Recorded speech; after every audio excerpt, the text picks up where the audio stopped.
मुज़ाकरात की मैं ये भी बताती चलूँ, बड़ी इंपॉर्टेंट इन्फॉर्मेशन आप लोग ज़रूर रिपोर्ट करें। मुज़ाकरात की और मुआहदे की पटिशन सुप्रीम कोर्ट में इमरान खान साहब लेकर गए हैं, ये मैं वाज़िया कर दूँ। और अब जो पटिशन लेकर गए हैं उस पर जो सुप्रीम कोर्ट का फैसला है उसके पाबंद हैं। उसकी अगर वायलेशन होगी तो फिर कंटेम्प्ट ऑफ कोर्ट होगी।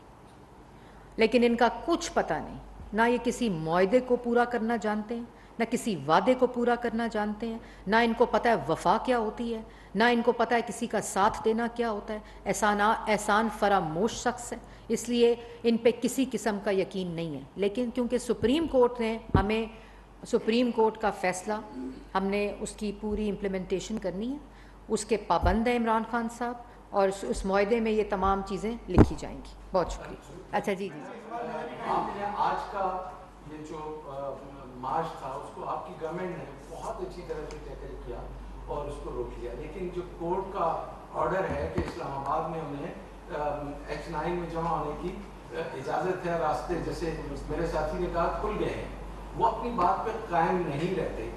इसके लिए कोई स्ट्रेटजी है कि उनको उसी जगह तक महदूद रखने के लिए आप कोई इक़दाम उठा रहे हैं?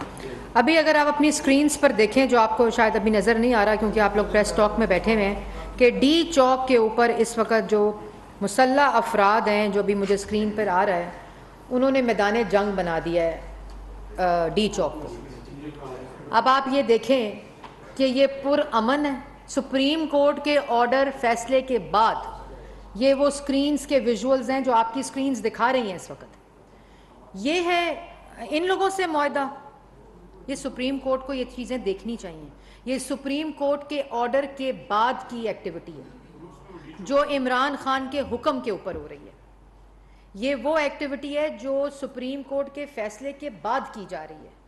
ये डी चौक पर जो इस वक्त, लेकिन अब मैं बताना चाहती हूँ, किसी किस्म का कोई ऐसा वाक़या पेश आया जिसमें कोई खुदा न खास्ता जानी नुकसान हुआ, खुदा न खास्ता किसी बिल्डिंग का नुकसान हुआ, किसी शहरी का नुकसान हुआ, उस सारे की सारी जिम्मेदारी इमरान खान साहब के ऊपर है।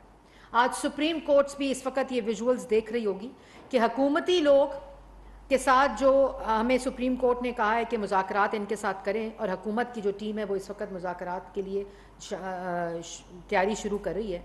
और ये जत्था डी चौक के ऊपर क्या मनाजर दे रहा है, ये है वो असल हकीकत, ये है वो फ़र्क तखरीब और तामीर का जिसके ऊपर मैंने ये प्रेस टॉक की है।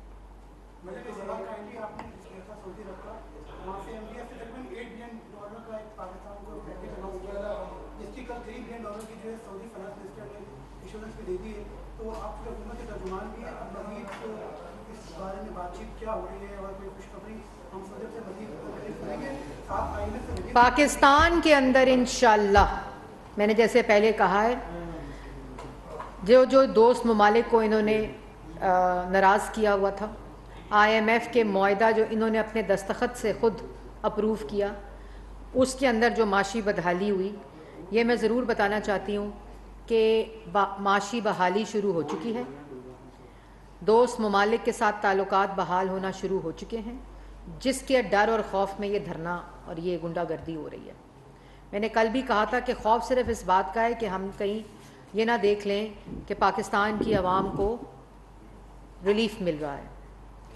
और खुशखबरी अब सिर्फ इंशाअल्लाह मौजूदा हुकूमत का मकसद ही पाकिस्तान की आवाम को अब सिर्फ खुशखबरी और खुशहाली देना है, और आइंदा आने वाले दिनों में। और लेकिन ये मैं ज़रूर बताती चलूँ कि इनकी तरह ना कशकोल लेकर गए हैं, ना हाथ फैलाए हैं।